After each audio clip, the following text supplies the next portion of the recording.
ngasi rims ki manungda simina thokpo ge mai le na social media kaya da rims ki community mati student kaya na wari chumba wafam amata khangdana karigum wari amata sanadana aikoina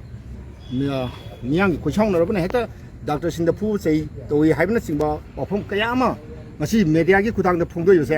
madu punam aran mangak tni haiba wafam si ai ahan makta thamjage ngasi akoina haukiba ngasi JC oina lejariba khoji singsumo ongbi manjogi JC gi maikai dagi aikogi sire haiba leigidre haiba hek tabaga aikoina rims ki ICU da laksaraga doctor consult doctor sir pitam amadi mahaki colleague doctor ai ningdok avek aujagare susmita hara susma susila doctor susila amadi doctor ajit yauna rims ki ICU gi manungda sangaga aikogi leijariba patient ki family singa yamna chikna wafam je akhoi kumna khanajabi moramdi hariba anaba se leikidaba akhoi be masi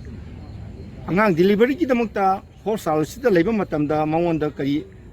masada yamna critical loiba kai leikibe ge haibna singba wafam hangjaki matamda doctor consult doctor masamak doctor hariba doctor sing chapchana makoin thambiki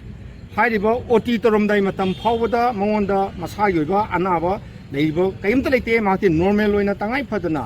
magi khogi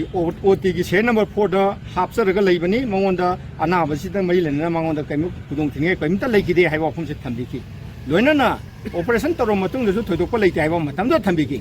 sumna kera wari sanar kanda aduga karigi damakta mi kaimta problem leitaba mi ama siribse karigino haina khoina adu itaragadi madugi leiba tangai phadaba makha tarakpa ꯊꯕꯛꯁꯤꯡ ꯊꯧꯔꯝꯁꯤꯡꯗ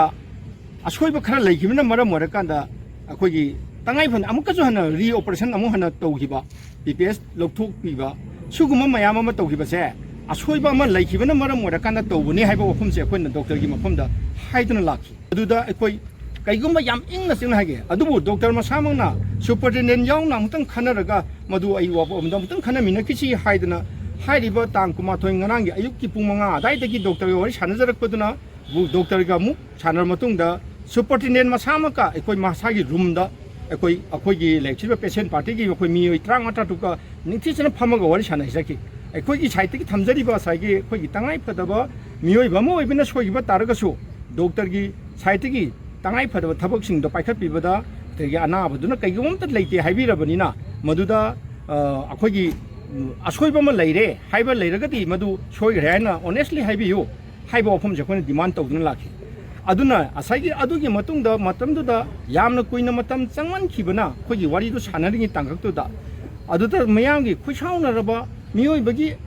asiba haiba je thola ba kandadi pinda basingsina niyamal laktana hatak thoglo kyamasu rimsta tholokpaga nakshan rubana maram oraka da khusauna raba miyamna pinda bagi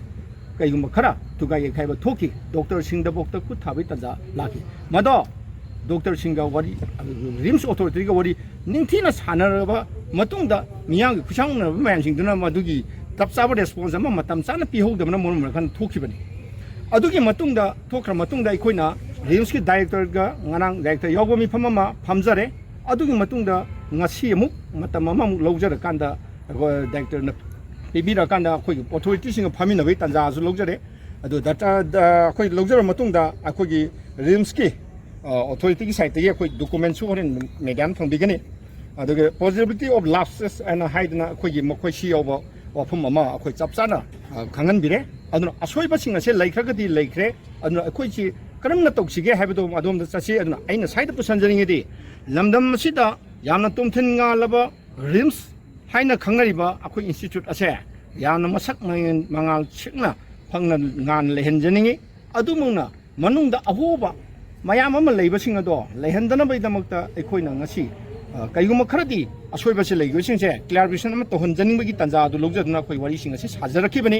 adna ekhoina miyamgi wakhalda social media kaya da lana paukthokna hena heta mi bo heta phubo chaiba tawi haibagi wakhalonda ngasi student organization singnaga tongan wafam mayam ama thamibdo absolutely wrong madu tawgano aduga tongan ba community singna madugi khudong chaba lorga RIMS ꯑꯁꯤꯗ ꯑꯁꯨꯛ ꯌꯥꯝꯅ ꯋꯥꯅꯔꯕ ꯂꯝꯗꯝꯁꯤꯒꯤ ꯖꯦꯅꯤꯝꯁꯁꯨ ꯏꯁꯤꯡ ꯆꯥꯎꯅ ꯃꯔꯝ ꯑꯣꯏꯔꯀꯥꯟꯗ ꯊꯤꯡꯖꯤꯟꯅ ꯂꯩꯔꯤꯉꯩ ꯃꯇꯝ ꯑꯁꯤꯗ ꯑꯗꯨꯒꯤ ꯈꯨꯗꯣꯡꯆꯥꯕ ꯂꯧꯔꯒ ꯍꯌꯦꯡꯃꯛ